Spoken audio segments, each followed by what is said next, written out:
It's Thursday, May 7th, and this is now on HNN. Know who he is, good person, but I've had very little contact. One of the president's valets has tested positive for the coronavirus. I'm Natalie Brand with the new development, plus the reason why CDC drafted guidance for businesses reopening has not been released. We can't be overly prescriptive. To ease the burden on the state's unemployment system, officials ask laid-off workers to try something new. We're trying to keep the environment stable. Could former President Barack Obama be moving to Waimanalo? This is his home and this is where he loved to be.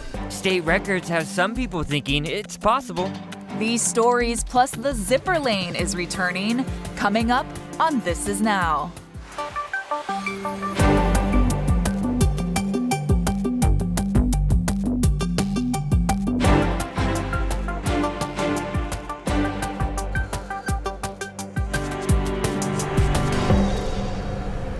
Good afternoon, everyone. Thanks for watching This Is Now. I'm Jonathan, your director-producer, alongside, as always, Ashley here. We want to begin today with some developing numbers from the Department of Health. Just a few cases today. Health officials are reporting just 3 new COVID-19 cases today, all on Oahu, bringing the statewide total to 629. Hawaii's death toll stands at 17, and so far, close to 90% of patients have been released from isolation. We want to go now to Washington. The president met with yet another governor today after learning that a White House employee has tested positive for COVID-19. We got Natalie Brand there outside the White House, and she just filed this report. President Trump met with Texas Governor Greg Abbott, one of several state leaders moving towards reopening their economies. The relationship with Texas has been phenomenal. CBS News has confirmed reports that the White House will not be releasing CDC-drafted guidelines for reopening certain businesses and public spaces. The task force reportedly concerned it conflicts with the president's message of states taking the lead. We can't be overly prescriptive about any one area. The governors want to be in charge. CBS News has also learned that senior officials as high up as Attorney General William Barr have tried to dissuade the president from proceeding with a Supreme Court case that could invalidate the Affordable Care Act amid the pandemic. You would think at the time of the coronavirus there'd be some sensitivity, some empathy. Justices are scheduled to hear the case this fall. Here at the White House, one of the president's valets, who is also a member of the U.S. military, has tested positive for COVID-19. A spokesman says the president and vice president have since tested negative for the virus. Know who he is, good person, but I've had very little contact. On Capitol Hill, House Minority Leader Kevin McCarthy announced the creation of a Republican-led China task force to look at multiple China-related issues, including the origins of the coronavirus outbreak in Wuhan. There are real concerns, and we want to get to the bottom of it. Meanwhile, Vice President Mike Pence and FEMA delivered a batch of personal protective equipment to a Northern Virginia nursing home. The agency is shipping supplies to thousands of other nursing homes around the country. Natalie Brand, CBS News, the White House. And breaking news, California's governor just loosened the state's stay-at-home order, allowing some retailers to reopen. Meanwhile, here at home, select businesses in Hawaii and Kauai counties are opening their doors today under Governor Ige's new order. This includes shopping malls, retail stores, nonprofits, and repair services. Maui Mayor Mike Victorino announced yesterday that Maui stores will reopen on Monday the 11th, and Oahu businesses will be allowed to reopen their doors on Friday, May 15th. And while the state is also reopening some state parks, officials are reminding the public that beaches are still closed. You are allowed to cut across beach parks to access the water for surfing, swimming, and other ocean activities. Laying out, sunbathing, and having a picnic, though, are still off limits. Violating the governor's order could result in fines or jail time. Now, the tourism industry is in an odd position trying to keep track of all these people leaving their hotel rooms, like places like there in Waikiki. Staffers report making more than 18,000 phone calls since late March to keep track of those in quarantine. We have Keahi Tucker, who did a story on this last night and filed this report. Waikiki feels like a ghost town. Usually this time of year, we're getting about 30,000 air passengers daily. Now we've had fewer than that over 5 weeks, but people are still coming. And today, for the first time, we know why visitors are choosing to visit Hawaii during a pandemic. Keep in mind, we have one case today. See how careful I am to use this finger? One case. As our curve stays flat, the Hawaii Tourism Authority says about 23,000 passengers arrived by air during the last week of March and all of April. About 4,500 of them identified as visitors and had to fill out forms explaining the purpose of their trip. Here's the data with the totals on the far right. Some had weddings or honeymoons, but most people said they were visiting friends or family or had work or school obligations. Nearly 1,300 left the form blank. The challenge for the state is getting all those people to stay put indoors for 14 days. More than a few have not. Well, they make me very angry when they behave that way. You're risking the lives of our loved ones.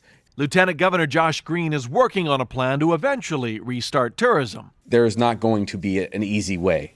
He's calling for temperature screenings and digital tracking. He says we'll need about 500 contact tracers. But right now, the goal is deterring visitors. State senators want to start withholding room keys, and they've asked the Attorney General to start issuing immediate fines to those who break quarantine. Despite all the hand-wringing, most hotels have gone dark. You know, it once was like full of life, but now it's just so dead. So when will Waikiki be bustling again? Nobody really knows, even after the state is able to track tourists, even after hotel workers feel safe enough to return.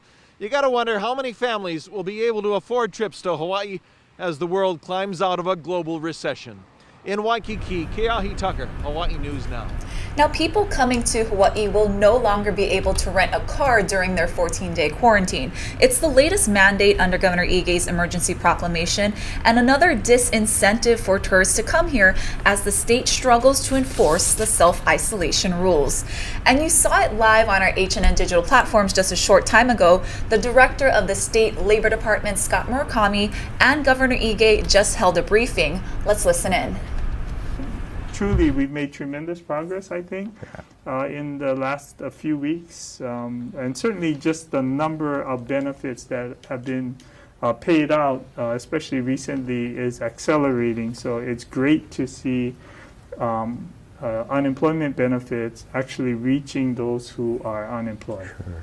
So I guess to start off with, I'll share a little bit about where we stand now. So in total, we've processed 141,077 claims as of yesterday. That represents just shy of 63% of the total number of claims that we've received. And of the claims that we've processed, of that 141,000, 100,602 claims were paid out. Wow. And so that represents of the claims that we processed, just shy of 72%. The other, the residual amount, 40,000, are claims that were denied. So what that leaves us with is we need to still process. So we have in process now 84,510 claims, and that's really our priority now. So the State Unemployment Office has a new schedule for weekly filings. Mondays are for individuals whose last names start with the letters A through G as in George. On Tuesday, it's H through O. Wednesdays, it's P as in Paul through Z. And Thursdays through Sunday are open for anyone in case you can't file on your designated day. Now, the state system is inundated with the task of handling 222,000 jobless claims. All right, we have some more new numbers nationally coming in the jobs report today. Naomi Ruckham takes a look at that. Some states are slowly getting back to business. From restaurants to clothing stores, certain companies can let in customers again, including this Houston dry cleaner. I'm really happy that the business is reopening. But as some people go back to work, many others continue to lose jobs. The Department of Labor says nearly 3.2 million Americans applied for unemployment benefits last week, bringing the number over the past 7 weeks to roughly 33.5 million. Friday, the government releases the monthly jobs report. Analysts predict the unemployment rate will skyrocket to 16%.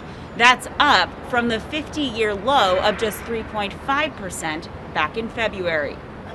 It's hoped those numbers will fall as more businesses reopen. Of course I wanted to come back. Christine Wilkinson returned to her job at this New York florist and to a smaller check. I was making more on unemployment. Congress passed the CARES Act in March. The bill is passed, adding an extra $600 to state unemployment benefits. That is a challenge at first. It will be. Restaurant owner Joel Reitz is trying to get workers back. He can't exceed 50% capacity because of social distancing, and that means fewer tips for servers and bartenders. With the amount of money that is being offered for unemployment right now, it's a hard decision for some of our employees. Wilkinson went back to the florist for job security, and many workers could do the same. Employees who refuse to return to work when asked risk losing unemployment benefits. Naomi Ruckham, CBS News, New York. To some other news now, the Justice Department says it's dropping its criminal case against President Donald Trump's first national security advisor, Michael Flynn. That's according to a court filing obtained by the Associated Press. Trump quickly praised the decision and said he hoped a, quote, big price would be paid by those who had brought the case. Prosecutors said Flynn had lied to the FBI about his conversations with the Russian ambassador in a January 2017 interview. Flynn became a key cooperator for Special Counsel Robert Mueller's probe into ties between Russia and Trump's campaign. Now, remember the Idaho mom who is at the center of a high-profile missing children's case with ties to Kauai? Well, for the first time, Lori Vallo's mother and sister are publicly defending her. They spoke to Jonathan Vigliotti in an interview you'll see first on CBS News. She's invested her whole life in those children. So we know there's another whole side to this. We don't know what it is, but we know her. Lori Vallo's mother, Janice Cox, and her sister, Summer Shiflett, insist Vallo is a loving, dedicated mother, not the monster they say is depicted in the media. I have to see my family slaughtered on the news every day. This mob mentality of calling for, Lori to be just hung in a public square, basically, is what it feels like. Authorities say Lori's children, 17-year-old Tylee and 7-year-old JJ, disappeared last September, shortly after they moved to Rexburg, Idaho from Arizona. According to the police, Tylee was last seen hiking in Yellowstone National Park with her family on September 8th. Roughly a week later, JJ was captured playing outside on a neighbor's doorbell camera. Investigators say he vanished on September 23rd. But that's not true, says Cox, who claims she briefly spoke with a healthy and happy JJ on October 1st. I talked to him. He just takes the phone, and he knows who we are. Rexburg police declined to comment regarding Cox's claim that she spoke to JJ in October. Cox provided CBS News a phone bill showing the alleged call. Also that fall, Vallo married for the 5th time. Vallo and her new husband, Chad Daybell, whose wife died weeks before, appear to be living in Hawaii without Vallo's children. Lori severed ties, broke off marriages with several husbands. Did she ever express resentment for her children? Never. No. Police arrested Vallo in February on abandonment charges and brought her back to Idaho, where she's being held on a $1 million bail. Cox and Shiflett believe Tylee and JJ are still alive. The kids aren't dead. Where could they be? Great question. That's a great question. As a loving grandmother, as a loving aunt, you haven't even approached that question with her. Where are the kids? She can't tell us. Why not? She's in jail. She's not. Everything's recorded. She can't discuss anything about the case. And I'm positive beyond any doubt that she hasn't harmed those kids. For 48 hours, I'm Jonathan Vigliotti, Los Angeles.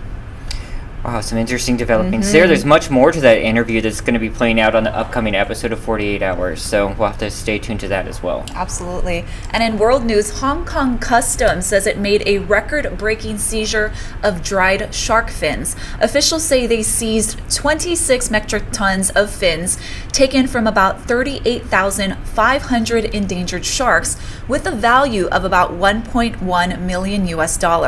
Hong Kong Customs says they were discovered in 2 shipments from Ecuador that arrived in late April and earlier this month.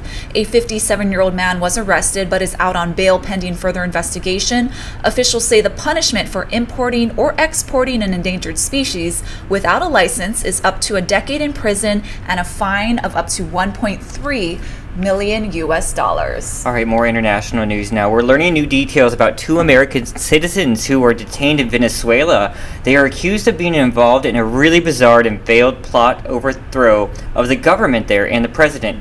Manuel Bojorquez has details on exactly what happened. Check this out. I was helping Venezuelans take back control. On state-run TV, 34-year-old Luke Denman of Texas appeared to admit his role in an attempt to capture Venezuelan President Nicolás Maduro, at one point holding up what was purported to be a signed contract. CBS News is unable to verify whether his statements were coerced.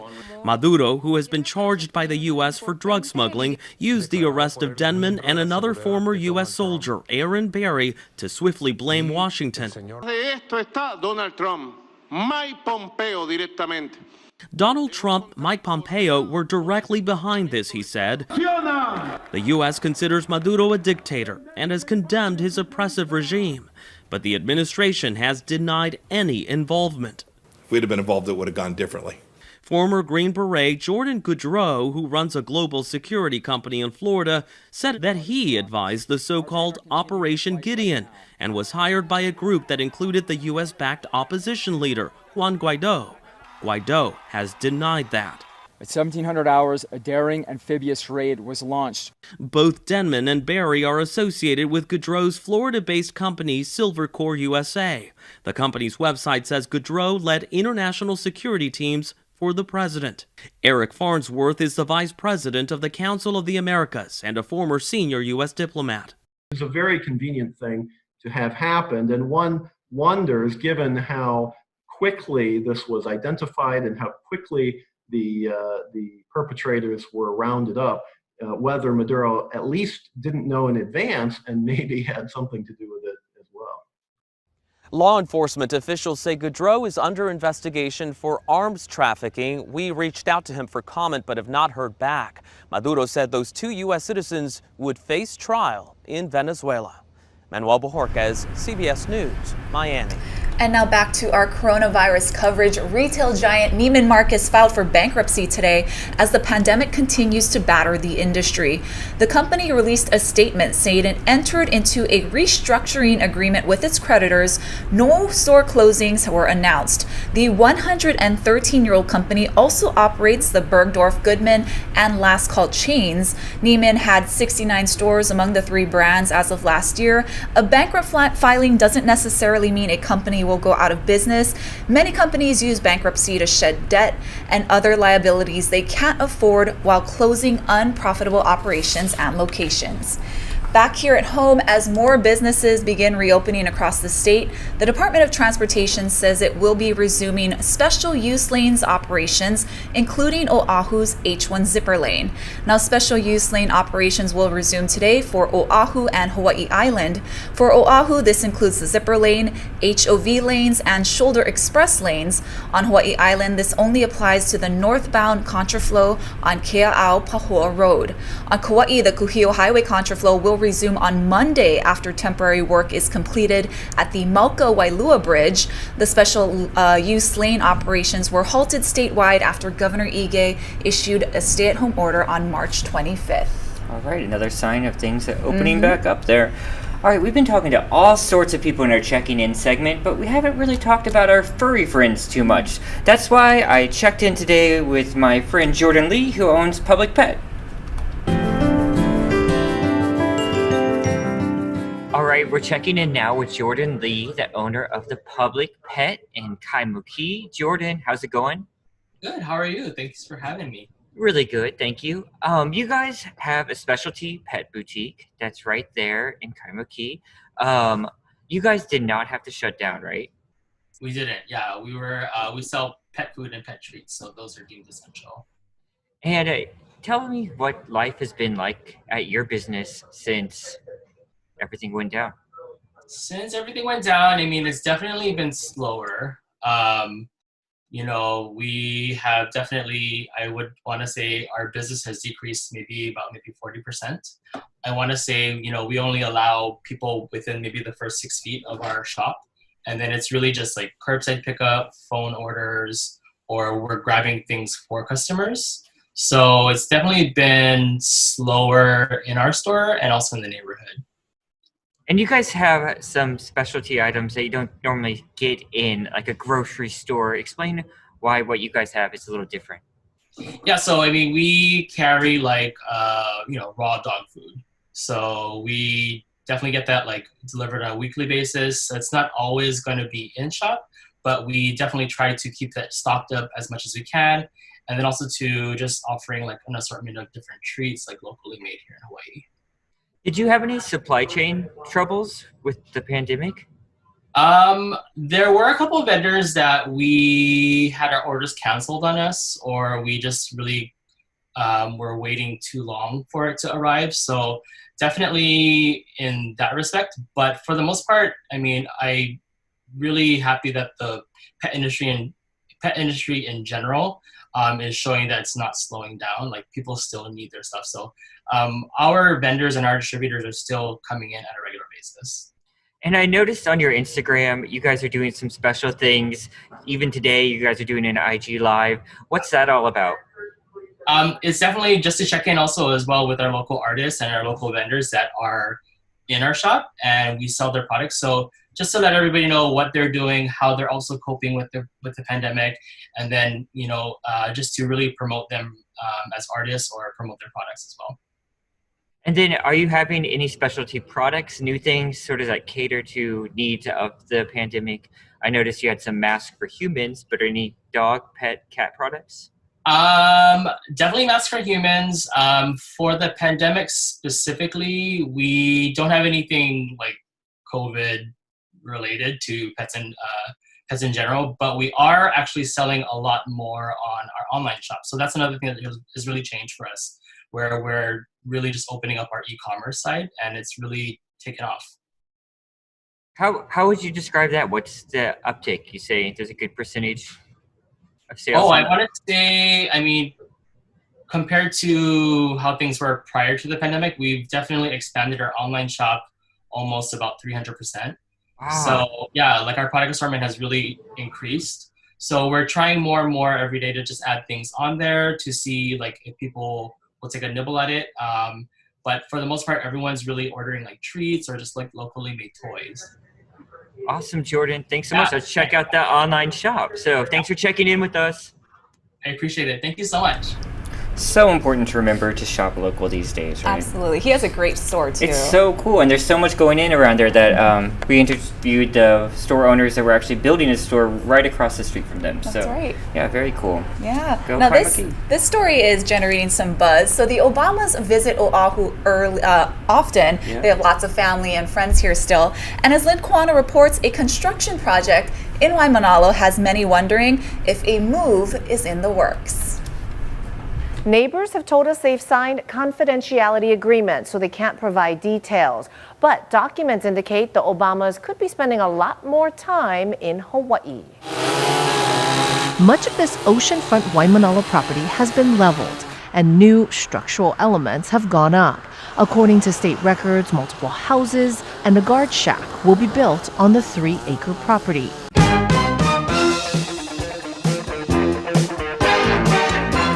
Made famous by the 1980s TV series Magnum P.I. The registered owner of the estate, Waimanalo Paradise, an LLC created by Martin Nesbitt, longtime friend of President Obama, who is on the Obama Foundation board. And president of the board, Kevin Poorman, is also listed on the state records. This is his home and this is where he loves to be. It's not like, when he was president and stopping all the traffic and everything, causing problems. Dolores Gutman is fundraising to build Obama's Hawaii Museum. The official presidential library will be in Chicago. The Obamas also recently bought an estate on Martha's Vineyard. So it's not clear where the former first family will actually call home. I'm Lynn Kawano, Hawaii News Now. All right, folks, time for some positive news. Let's get to the good medicine of the day. With schools closed, graduating classes are getting creative to celebrate the momentous occasion. Take a look at this. Next, we have Jonah from Farrington High School. All right, Jonah. Graduates' names were called out over the loudspeaker at Safeway in Salt Lake during after hours. The Moana Lua and Farrington High grads are employees of the store and kept their mask on as they walked and danced down the frozen food section decked out in graduation gear and lei. Oh, that's adorable. While this doesn't compare with the actual traditional ceremony, it's definitely one to remember. Yeah. Congratulations to them. I'm going to say that's certainly something you won't forget. Absolutely. And, I love that. Very cool. Keep being creative, folks. And you are hosting a graduate. Sorry, put you on the phone. We're hosting and streaming a graduation soon, right? We are a couple. Yeah, yes. I'm excited about that. Including my alma mater, Kauai High School. There we go. All right, one more good story to get to, folks. During the pandemic, mail carriers continue to deliver millions of letters to us, packages too. So a young South Dakota girl wanted to show her appreciation. Nancy Chin has more on that story. As teens and tweens text and TikTok, 11-year-old Emerson Weber loves to send colorfully decorated, handwritten letters. I feel like it's a little more personal. The South Dakota 5th grader keeps up with at least a dozen family members and friends by mail and decided to thank her Sioux Falls mail carrier Doug Scott with, what else? A letter. I really wanted to thank him because he's the one who right now is working and delivering our letters. The next day, Scott and his supervisor wrote back with their appreciation and shared her note in an employee newsletter. Soon, Scott showed up with 2 boxes of letters and packages from other mail carriers. A lot of them were a lot more personal and told me about their pets, their families. Emerson quickly got to work responding, while her dad Hugh shared the tale on Twitter, where it's gone viral. Much like Emerson, its reach and impact was much, much broader. Millions have now seen his posts, with the U.S. Postal Service telling CBS News to have people notice the hard work that United States postal employees are doing on a daily basis has been an amazing encouragement. But somehow the words of an innocent 11-year-old child have touched all of us. Emerson and her family hope this inspires others. We really don't want it to be, she wrote a letter. We want it to be, we want people to write letters and just thank someone. Proving neither snow nor rain nor staying at home can stop the delivery of gratitude. Nancy Chen, CBS News, New York. So many ways we can all be showing our appreciation for those who are healthcare workers or even postal service workers like that young girl did. That's right. Love it. All right, guys, that's going to do it for This Is Now. We have a press conference coming up in exactly 30 minutes. At least that's when it's scheduled for, with Mayor Kurt Caldwell.